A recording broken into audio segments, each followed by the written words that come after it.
When I saw the photo behind him, my heart didn't just stop. It rearranged itself. The man on the screen was my husband. The hotel room looked like any other. Beige curtains, sterile lighting, the faint hum of air conditioning. But behind him, hanging just slightly to the right, was a painting I knew too well. A coastal sunset in deep amber hues, the same painting that hung above our bed, in our home. He smiled at me through the screen, voice calm, businesslike. "Just finished dinner with the clients, honey?"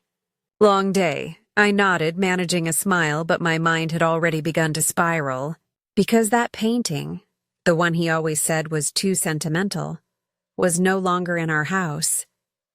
He'd taken it down weeks ago, said it didn't fit the new look, and yet, there it was. Behind him, framed, perfectly centered. My fingers tightened around the phone, knuckles white. "Everything okay?" he asked. "Yes," I lied. "Everything's fine." But deep down, I knew something was breaking. Something that couldn't be glued back together with words or apologies. Before that night, our marriage looked steady. Not exciting, not storybook one, but steady. David and I had been married for 15 years.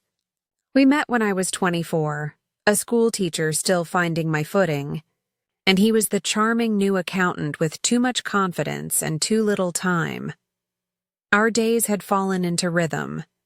I'd leave early for the elementary school, packing lunches and checking homework, while he'd jog down the driveway with his coffee, Bluetooth in ear. Already halfway through his first conference call, evenings were quiet. We'd talk about our daughter, Emma, 13, bright, defiant, already taller than me.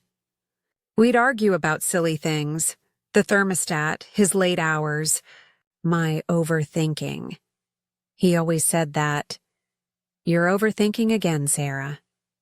He'd say it with a chuckle, like I was a child clutching a ghost. I used to believe him. The house smelled of lavender candles and reheated pasta most nights. On weekends, we'd visit his mother, a sharp-tongued woman who looked at me like I'd somehow stolen her favorite son. I'd smile through it, because that's what wives do, right? They smile through things. But lately, David had been distant. His laughter felt forced, his hugs colder. He'd started wearing cologne again, something expensive and spicy. "For work," he said. Then came the business trip. 3 days in Chicago, he told me one Sunday morning. New clients, big potential deal. He'd kissed my forehead before leaving, suitcase in hand. Emma waved from the kitchen table, spooning cereal into her mouth. "Bring me something from the airport," she said playfully. He laughed. "You got it, kiddo." It felt normal, ordinary. But maybe that's how betrayal always begins, wrapped in the soft comfort of the ordinary. It started small. The first night, he didn't call until nearly midnight. He said the meeting had run late, and I believed him. His voice was low, tired.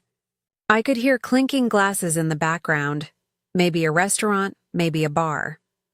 The second night, his tone shifted. He was warm, lighter, like someone who'd just come from a good evening. "We wrapped early tonight," he said. "Ordered takeout, just relaxing in the hotel now."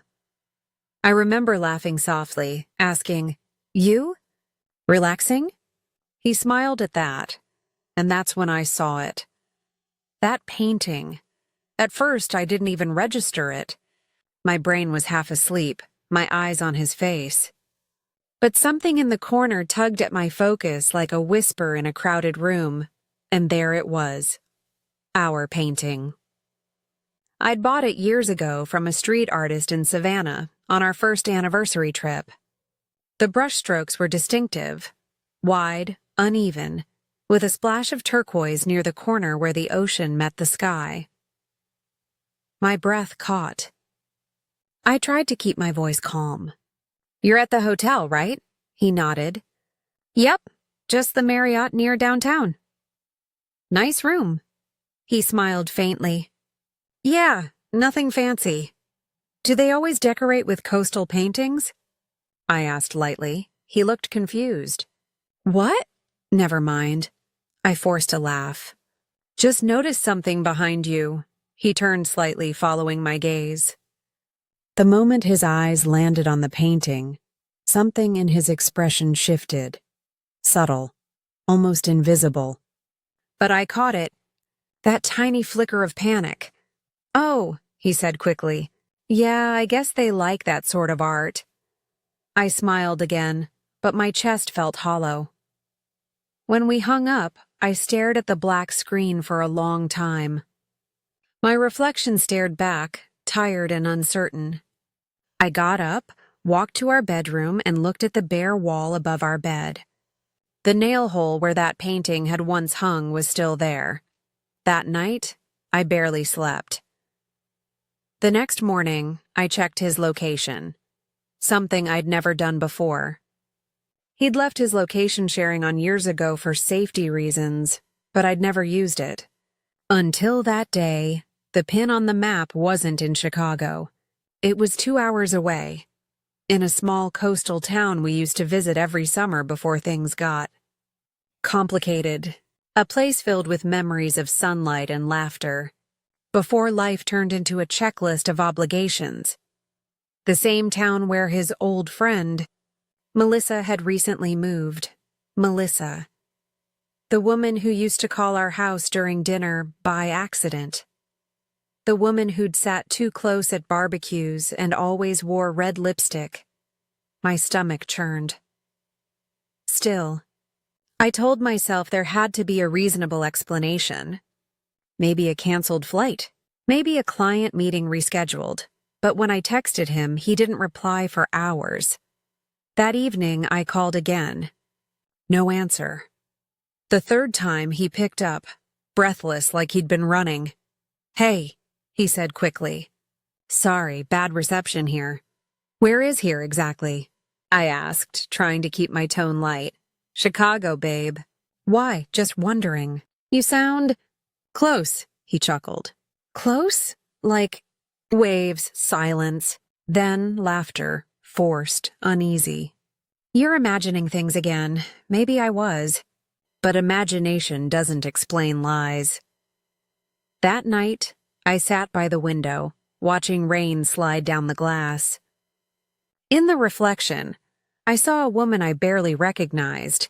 Quiet, patient, but beginning to unravel. And for the first time in 15 years, I felt afraid of the truth. The rain stopped just before dawn, leaving the air smelling like wet concrete and quiet. I poured coffee for myself and left the second mug empty on the counter.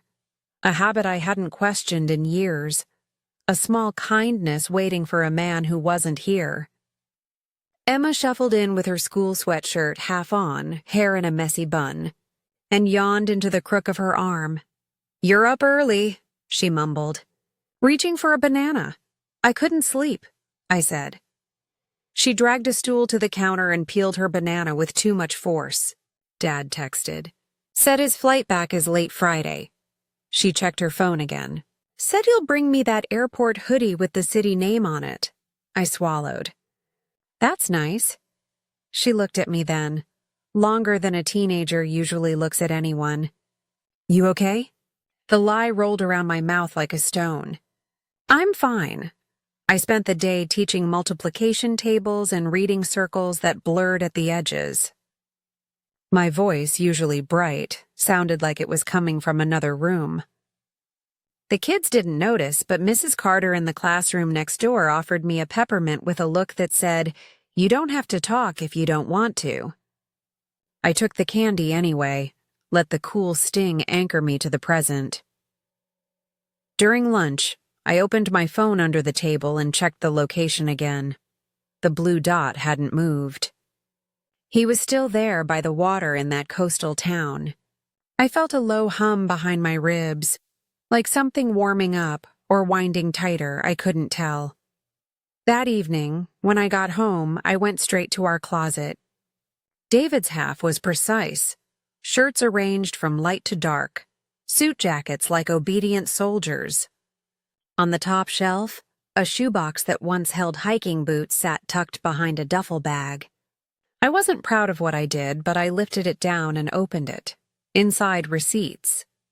The folded kind that you keep when you know you'll need a story to go with them later. A seaside bistro, 2 entrees, a bottle of wine we never buy at home because it's too indulgent. A boutique hotel reservation, not the Marriott. Not even close. And then a delicate scrap of paper I recognized by its gold-embossed sailboat.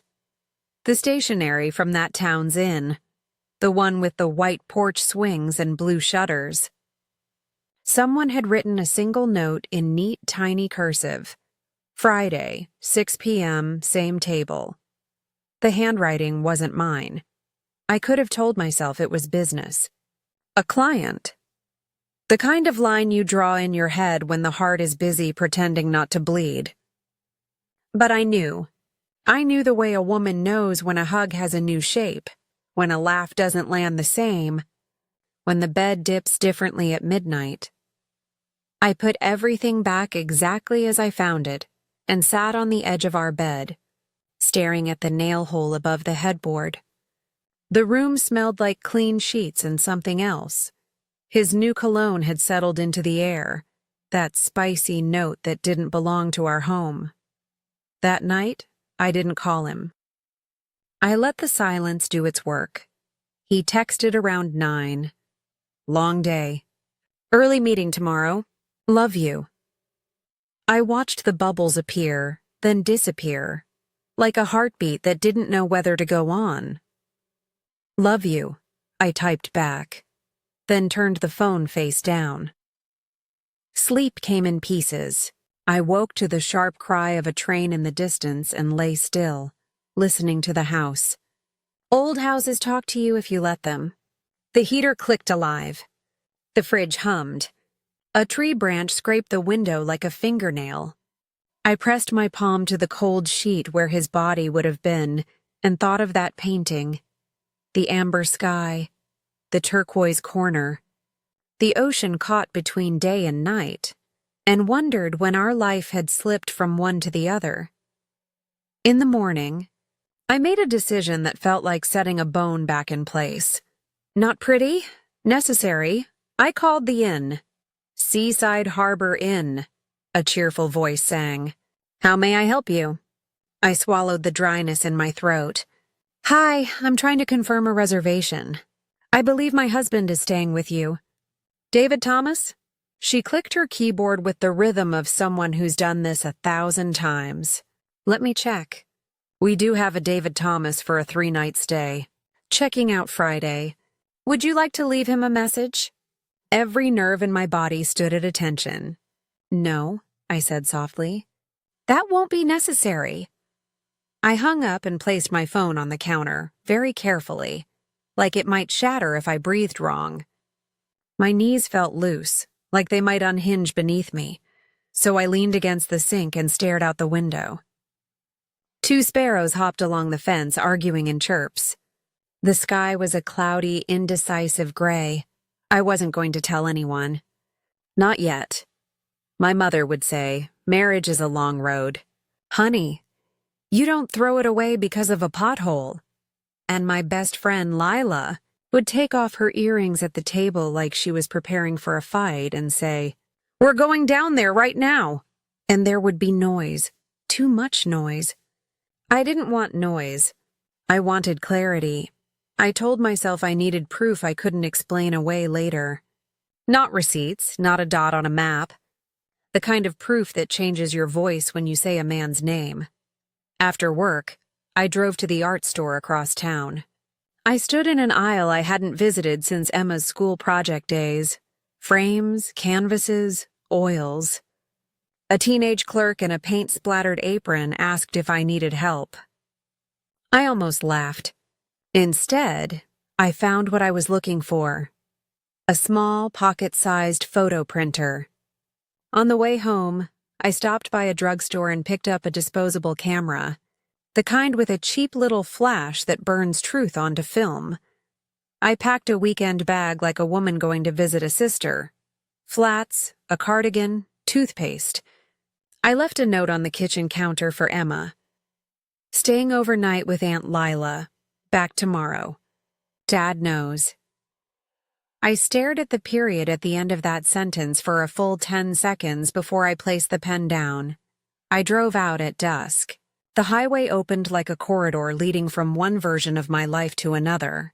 The coastal town sits low against the horizon, the kind of place where the salt never leaves your hair. As I approached, the air shifted from winter stale to brine bright. I rolled the window down even though it was cold, and let the scent of the ocean cut through the smell of my car's old coffee.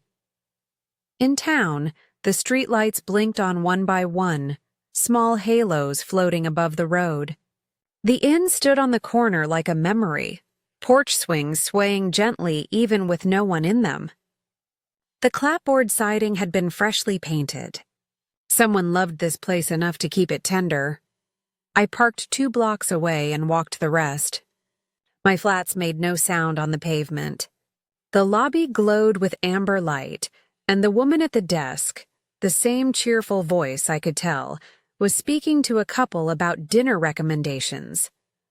I kept moving, around the side, along the narrow lane that led to the inn's small garden, then to the row of ground-floor rooms with French doors opening to the path. Numbers, brass and neat, lined the doors. I scanned quickly, heart beating loud enough I was sure someone would hear. Then I saw him, not David, not yet. I saw her. Through one set of slightly parted curtains, Melissa crossed the room, a red sweater folded over her arm. She moved like she belonged there, like she'd learned where the floor creaked and which lamp made the room look kindest. On the small table near the window, a beach tote lay open, the same straw one she used the summer she came to our barbecue with that ridiculous store-bought pecan pie and asked to peek at the recipe. I had laughed then, too easily. I stepped back into the shadow of a trellis covered in dormant vines. I swallowed the sound my throat wanted to make. Then the door opened. David stepped out, phone in hand. His profile caught in the porch light. The line of his jaw I'd kissed 1,000 times. The crease at his eye that made him look like the man I fell for. His laugh was soft, intimate, like it used to be at the end of our long days, and it wasn't pointed at me. He said something over his shoulder, I couldn't hear, and then reached back inside to take the sweater from her. He shook it out and held it for Melissa, tall and solicitous, the way he'd never been with me because I'd always been the one helping, not being helped. The disposable camera felt heavy in my pocket. My hands shook as I lifted it. The first click sounded too loud. I flinched, but no one turned. The second click was easier. On the third, he stepped closer to her, fingers brushing the back of her neck in a quick, affectionate gesture that used to belong to me. I pressed the shutter like I was sealing an envelope. I didn't cry. Not then. I don't know if there are tears for that kind of certainty, or if tears are a luxury reserved for when the body believes it will survive. I simply stood until my legs were done standing, and then I walked, off the path, around the corner, back to the car. I sat behind the wheel with both hands braced at 10 and 2, like a teenager in a driving test. The ocean, ever the witness here, rumbled softly beyond the dark. Somewhere a dog barked twice and was quiet. I breathed in through my nose and counted to 4. Breathed out 6. The old yoga trick Lila taught me for panic. In, out, quiet. My phone lit up on the passenger seat. A message from David. Miss you and M. 2 more. Sleeps. A heart emoji tacked on like a band-aid to a wound that needed stitches. I powered the phone. Down. I found a 24-hour drugstore in the next town over with a photo kiosk that promised 1-hour development. though the attendant warned me it would be closer to 90 minutes because the machine's finicky. I smiled like a woman who had all the time in the world and handed over the camera. While I waited, I walked the aisles, cereal boxes and shampoo, paper towels and magazines with tidy headlines that suggested life could be arranged by bullet point.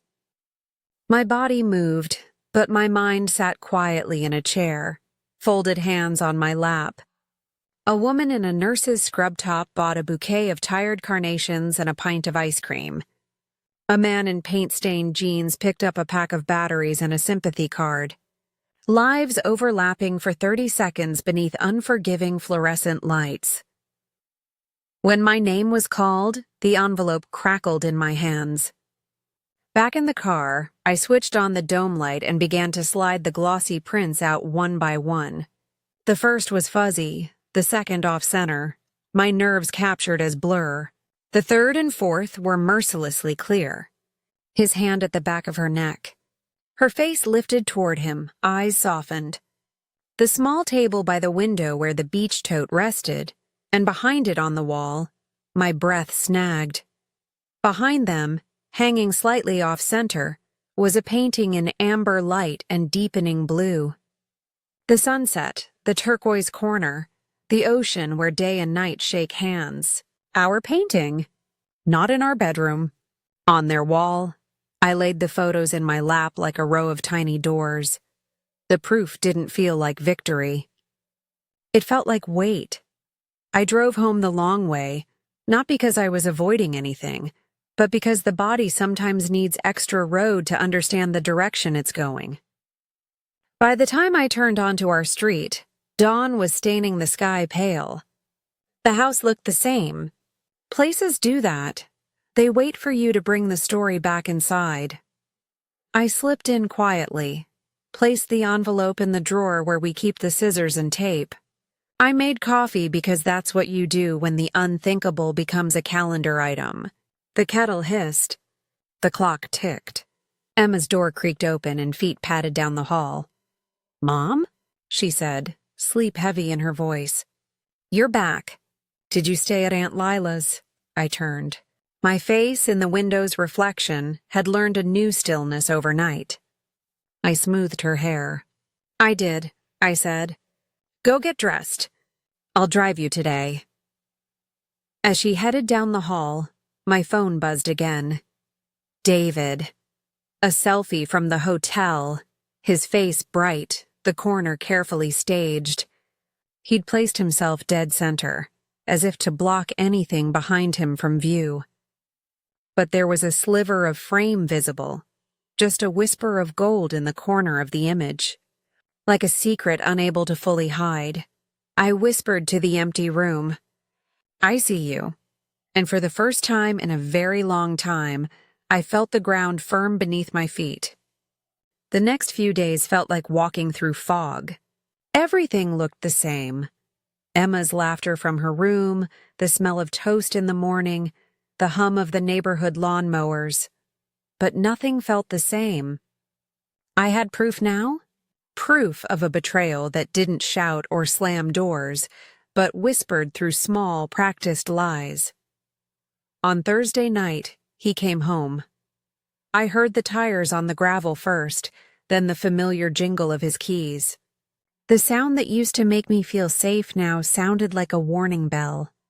I stayed seated at the kitchen table, hands wrapped around a mug gone cold, the envelope with the photos tucked beneath a stack of mail. The door opened. "Hey, honey," he called, voice easy, casual. Flight was a nightmare. "How's my girl?" Emma came running down the hall, arms open, and for a moment I saw the man I married. The way his face lit up when he lifted her off the floor, the soft laugh that filled our house again. I stayed still, watched, counted the seconds before he turned to me. "There's my favorite woman," he said, leaning down to kiss my cheek.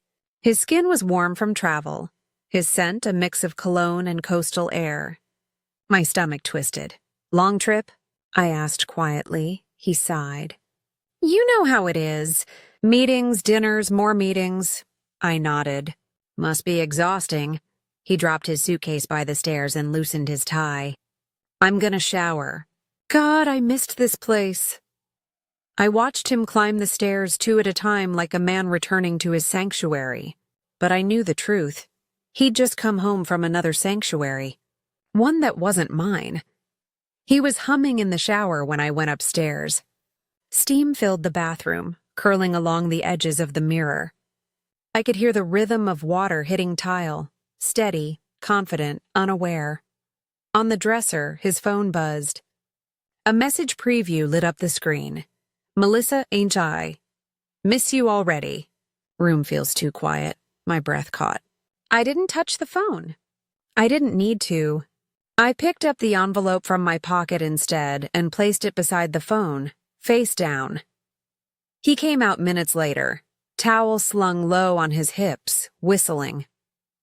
He froze when he saw me. Hey, he said carefully. Everything okay? I met his eyes. I think we should talk. He frowned, that practiced look of mild confusion he used when he wanted me to feel small. About what? I slid the envelope toward him. About your trip. He didn't move.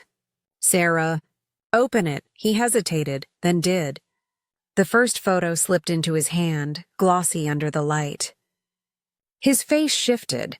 Disbelief first, then panic. By the time he reached the third photo, his shoulders had sagged. Where did you— Don't, I interrupted. Please don't insult me with a story you haven't thought through yet. He rubbed a hand over his jaw. Sara, it's not what it looks like. I laughed softly. That hollow, breaking laugh that only comes from someone who's run out of tears. You're standing there holding her sweater, David, under our painting. Please enlighten me. What does it look like then? He closed his eyes for a long moment. I made a mistake. You made a choice, I said. Silence stretched between us. I could hear Emma's footsteps upstairs, the faint hum of her music. Life went on, even in ruins it went on. How long? I asked. He didn't answer. Don't make me ask again. 6 months, he said finally. It wasn't supposed to— 6 months, I repeated, voice barely a whisper.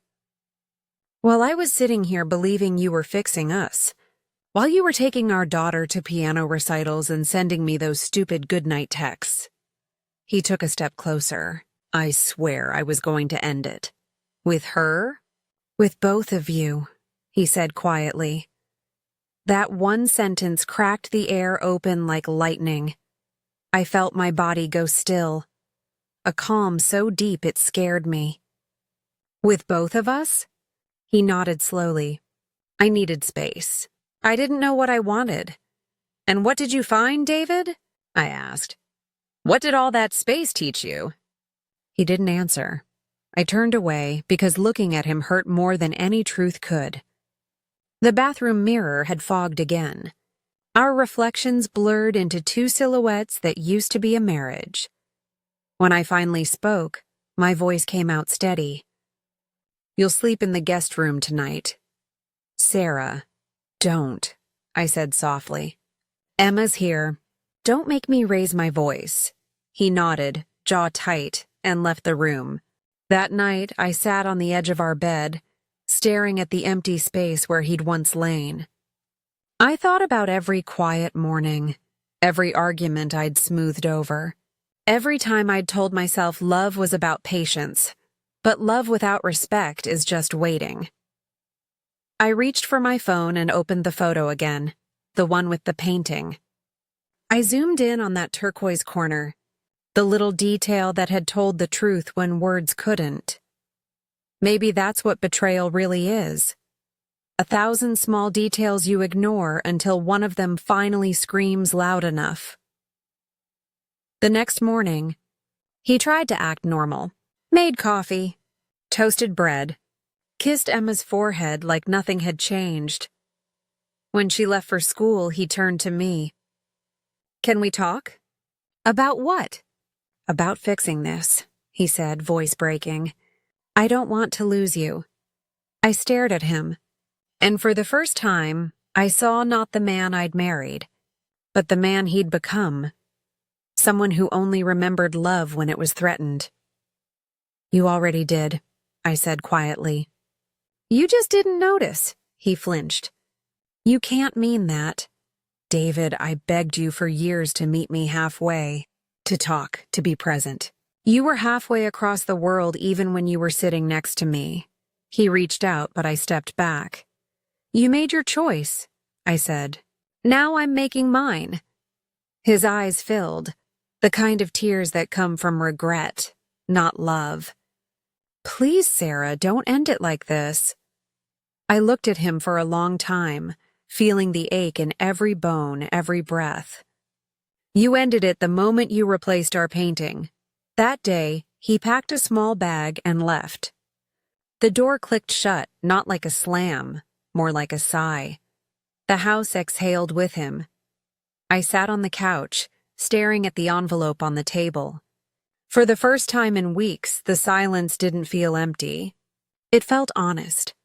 Outside, the light shifted, that amber hue, the one from the painting, spilling across the floor. I thought of how color changes with time.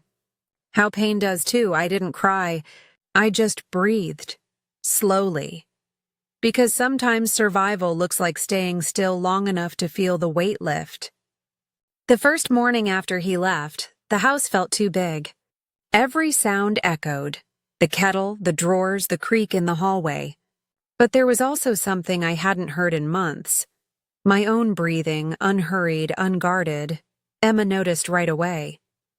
Is Dad at work? She asked over breakfast. I hesitated, butter knife hovering over the toast.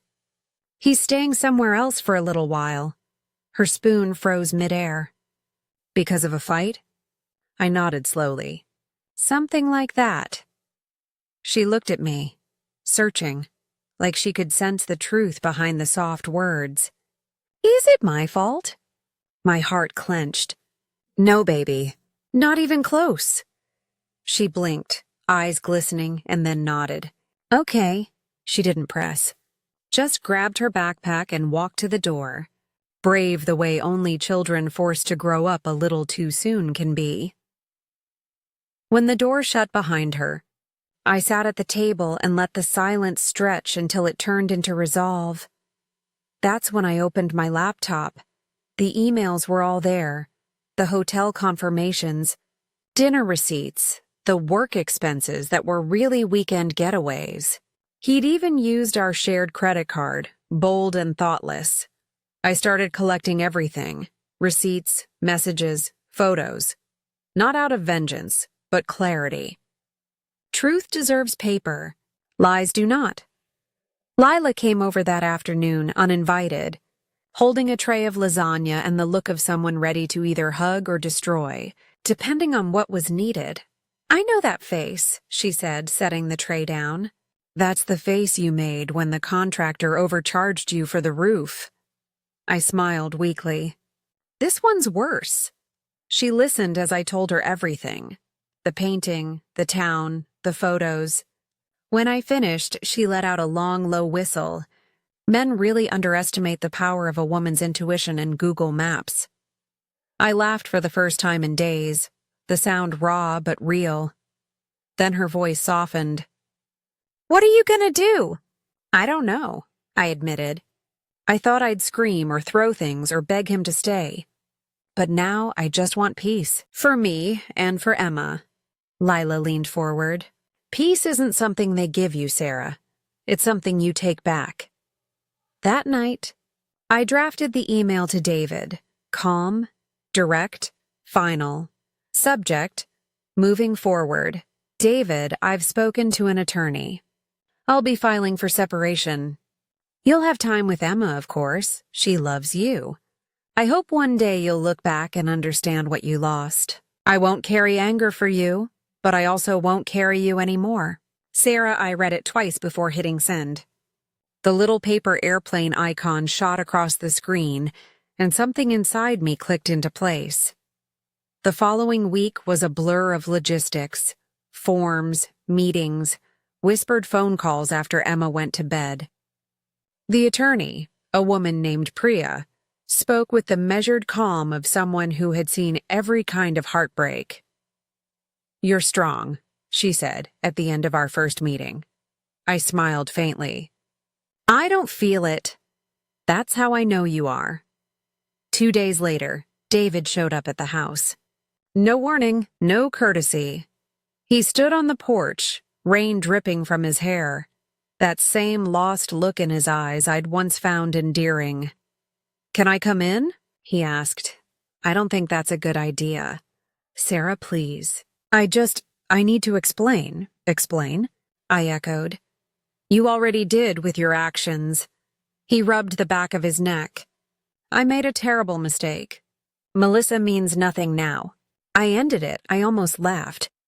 "You ended it because you got caught, David, not because you found your conscience." He flinched. "I love you." "No," I said gently. "You love the version of me that didn't question you. The one who believed the word business every time you said it." Rain pattered against the porch railing. Behind me, Emma's footsteps patted down the hall. "Is that Dad?" she called. David's eyes softened. "Hey, kiddo." She ran to him, wrapping her arms around his waist. He hugged her tightly, eyes closing for a moment, and in that second, I saw a flash of the man I used to love, not the liar, not the betrayer, but the father. And maybe that was enough. When she pulled back and disappeared into the living room, I looked at him one last time. "You'll always be her father," I said. "But you stopped being my husband the moment you gave our memories to someone else." He nodded slowly, tears spilling this time. "I'm sorry. I believe you," I said. "I just can't build my life on sorry anymore." Then I closed the door. The weeks that followed were strange, almost dreamlike. There were moments of grief, folding laundry and finding one of his shirts mixed in, hearing an old song on the radio. But there were also small sparks of relief. I started sleeping better. I'd wake up before the alarm, sunlight filtering through the curtains, and feel something I hadn't felt in years: lightness. I redecorated the bedroom, not out of spite, but renewal. The bare wall where the painting had hung now held a mirror, one that caught the morning light just right. Sometimes when I passed it, I'd stop and really look at myself, not as David's wife, not as Emma's mom, just me. One Saturday, Emma and I drove to the flea market by the marina. The salty air stung pleasantly against our cheeks. At a small art stall, I stopped, drawn to a painting. A field of wildflowers under a soft gold sky, painted with the same messy brush strokes I once loved. "How much?" I asked.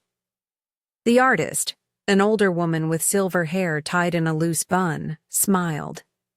$30, but if you promise to hang it somewhere, it'll be seen. 25. I smiled back. "I promise."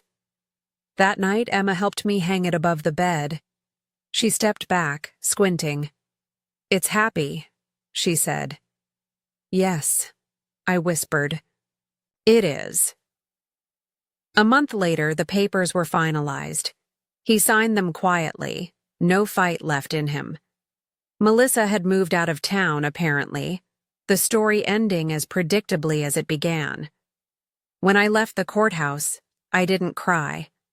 I walked out into the afternoon light and breathed deep, the air tasting like rain and freedom. Lila was waiting by the curb with 2 lattes and a grin. "Officially single," she teased. "Officially alive," I corrected. She raised her cup. "To new beginnings." We clinked paper cups, laughing. That real kind of laughter that doesn't ask permission to exist. That night, after Emma went to bed, I sat by the window with a cup of tea. Outside, the wind rustled the trees, carrying the faint sound of the ocean far away. The phone buzzed once, A message from David. I hope you're happy. You deserve that much. For a long moment, I stared at the words. Then I typed back, I am. I hit send and turned the phone face down. The mirror across the room caught my reflection. A woman older, wiser, no longer waiting for someone to come home. And in the stillness, I realized something. Sometimes the most painful truth isn't that someone lied. It's that you believed them because you loved them. But healing, that's when you start believing yourself again. News has a way of traveling without help, especially in small towns where whispers move faster than wind. It started with the absence. David stopped showing up at church on Sundays. His seat, second row from the front, sat empty beside mine. People noticed, of course. They always do. Is David traveling again? Mrs. Ellison asked one morning. Her tone dipped in curiosity, masked as kindness. I smiled faintly, the kind of smile that ends conversations. You could say that. By the following week, everyone already knew. Someone had seen him with Melissa at the Coastal Inn months back, holding hands in public, laughing over breakfast.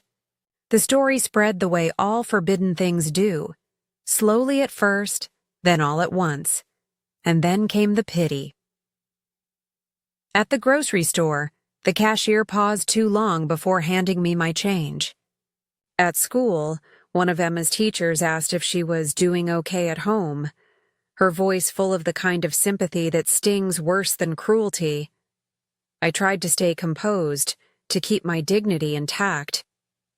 But inside, there were days when I wanted to scream, he's not the only one who made this life. I did too. I was here, loving, trying, forgiving. Lila called those moments my quiet storms. She'd text me from work, storm brewing? And I'd reply, maybe. Then she'd send a meme or a photo of her cat in sunglasses, and somehow that small kindness kept me from drowning. One Sunday, 3 weeks after the papers were finalized, I went to the bakery downtown. The bell over the door jingled softly, the smell of cinnamon and yeast wrapping around me like an old blanket. Behind the counter, I saw her, Melissa. She was thinner than I remembered, hair shorter, face tired. She looked up and for a second neither of us moved. Just two women tethered by the same broken thread. Sarah, she said quietly. Melissa, the young cashier, sensing something heavy in the air, slipped into the back. I didn't expect to see you here, she said, voice small. I live here, I replied. She nodded, fidgeting with a napkin. I wanted to say, I'm sorry. For everything. I stared at her. She looked nothing like the woman from those photos. No red lipstick, no glow of stolen affection. Just a human being standing in the ruins of her own choices. You owe that apology to yourself, I said softly. Not to me, her eyes filled. He told me you didn't love him anymore. A bitter smile tugged at my lips. And you believed him? She hesitated. I wanted to, I nodded. We all want to believe something. It makes the lies easier to swallow. She bit her lip, tears sliding down her cheeks. He said he was going to leave you. I thought we were starting something real. I took a breath, steady. Maybe you were. But real doesn't mean right. For a moment, neither of us spoke. Just the hum of the bakery fridge and the faint scrape of a chair in the back. Then she said, I can't forgive myself. I met her eyes.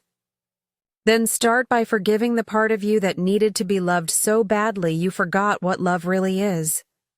She nodded slowly, tears falling freely now. Thank you. I left without buying anything. The bell jingled again behind me, and as the door closed, I realized I felt lighter, not because of forgiveness, but because I finally understood that her pain wasn't my responsibility. A few days later, The community's sympathy began to shift. The same people who whispered about me now whispered about him. They saw him at the hardware store, at the coffee shop, alone, his shoulders hunched as if trying to disappear. He'd become a cautionary tale, the man who traded his family for a fleeting romance and ended up with empty hands. And yet, I didn't feel vindicated. When Emma asked if she could see him, I said yes. I would never weaponize her love. She needed her father, flawed as he was. The first weekend visit, she came home quiet. "Did you have a good time?" I asked. She shrugged. It was weird. He was sad. "People make mistakes," I said gently, "but sadness doesn't erase them." She nodded, thoughtful in that way she had, and changed the subject. Spring came early that year.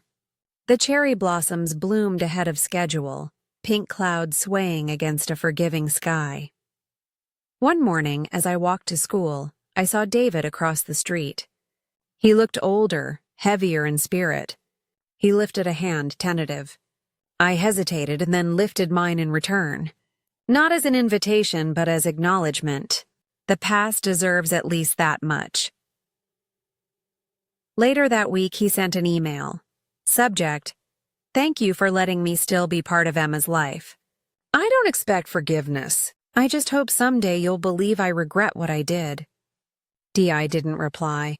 Some things don't need words. At the end of the school year, the principal asked me to give a short talk at the parents' night about resilience in children and how family changes can be survived with grace. I almost said no. But then I thought about all the women sitting in the audience, hiding their own quiet storms behind practiced smiles. So I stood on that small stage, the smell of chalk and floor polish familiar beneath the hum of the lights, and I spoke. "I used to believe strength meant holding everything together," I said. "But sometimes, strength is knowing when to let go, when to stop fixing something that was never yours to carry alone." There was a hush in the room. I saw faces nodding, eyes glistening. A few hands reached for tissues. When I finished, they clapped softly, not out of politeness, but recognition.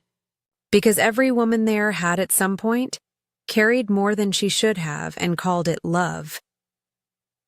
That night, I walked home under the streetlights, the cool air brushing my skin. I passed the old park bench where David once proposed to me, the same one where we'd brought Emma to feed ducks years later. For a moment I stopped, touched the worn wood, and whispered, "Thank you." Not to him, but to the woman I used to be, the one who believed, who tried, who stayed until staying no longer meant strength. By summer, the gossip had quieted.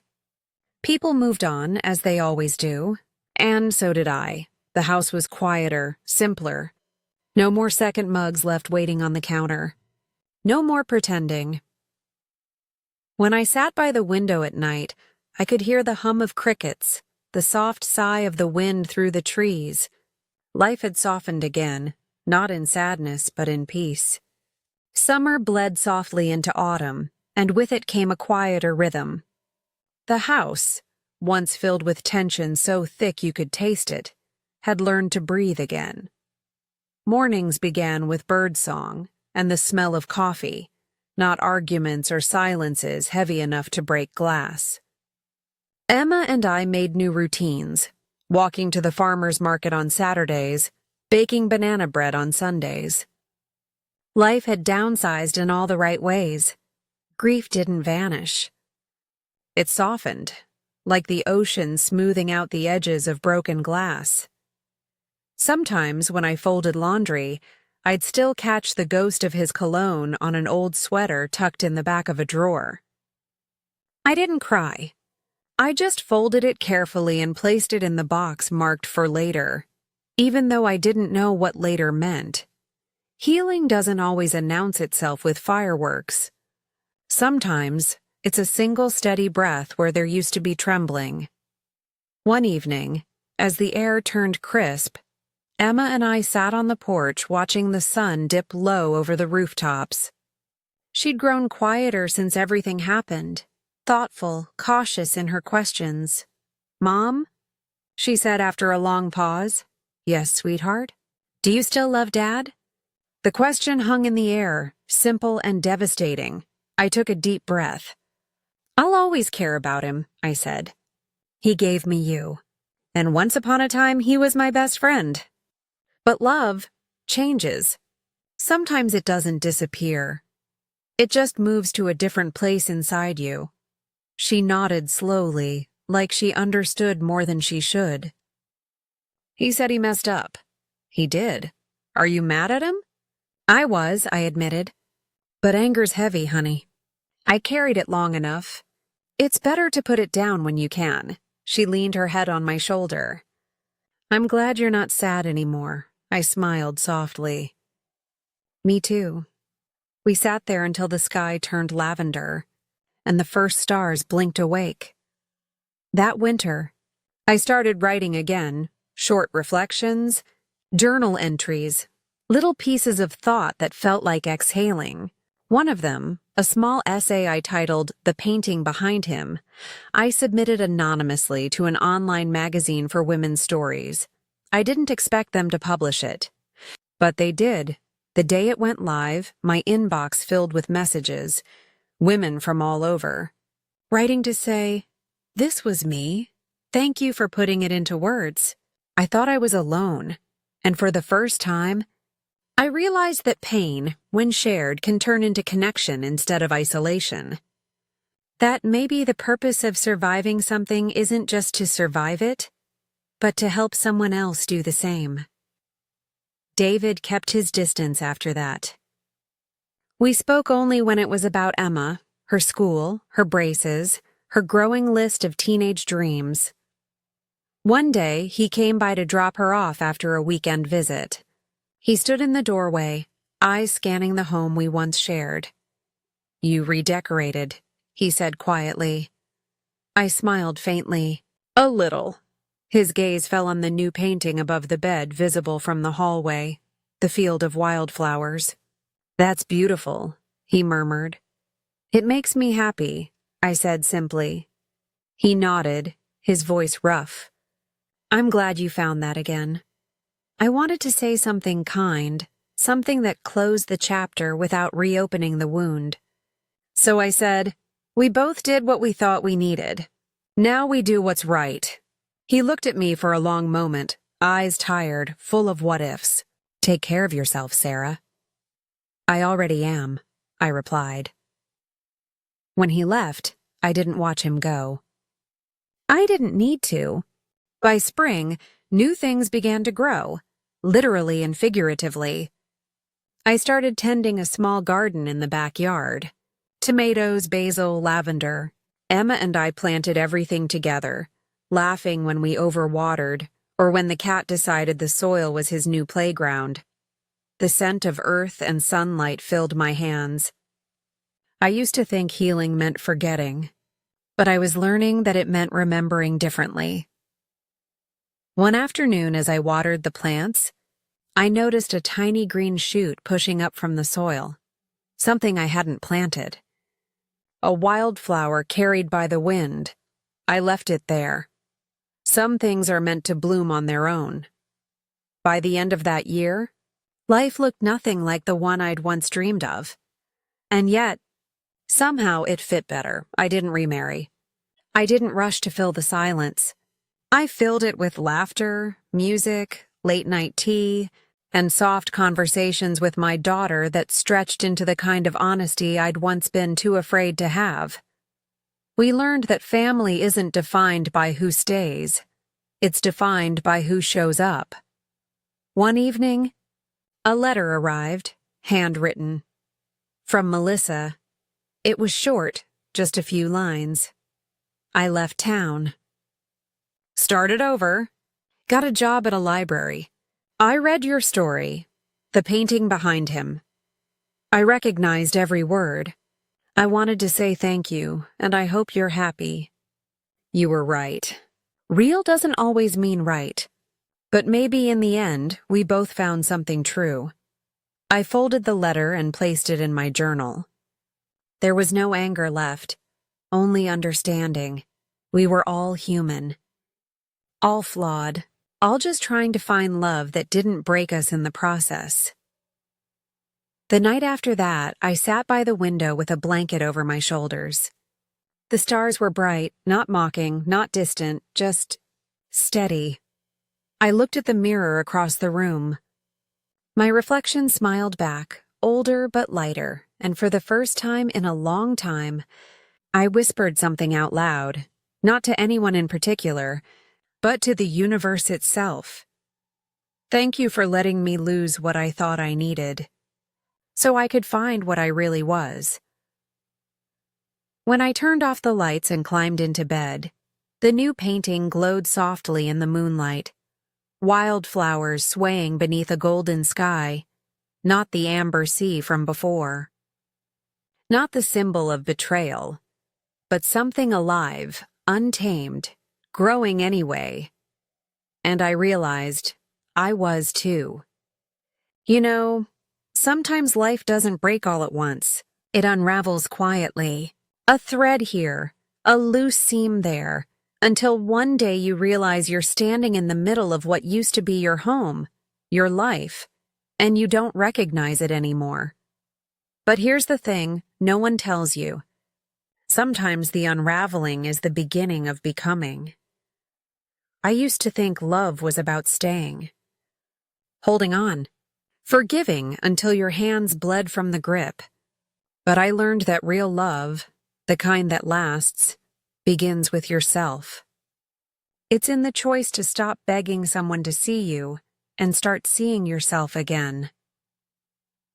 When I found that painting behind him, the one that told me the truth, I thought it was the end of everything. But it was really the start of me. The truth hurts, yes, but it also frees. And if you're listening to this right now, if you're in that in-between space between breaking and healing, I want you to know something. You are not foolish for trusting. You are not weak for staying too long. You were simply loving with all the hope you had. Don't let betrayal turn you cold. Let it turn you clear. Because one day, when the noise quiets, you'll look in the mirror and see someone stronger. Not because she never fell apart, but because she learned how to put herself back together with grace. I don't hate him anymore. I don't even hate what happened. Because that painting, the one that used to remind me of loss, now reminds me of truth. And the truth is, I survived, and maybe you will too. Tell me, if you were me, would you have looked away from the painting or faced what it was trying to show you? If this story touched you, remember to subscribe for more stories like this one. Stories about love, loss, and finding your way back to yourself.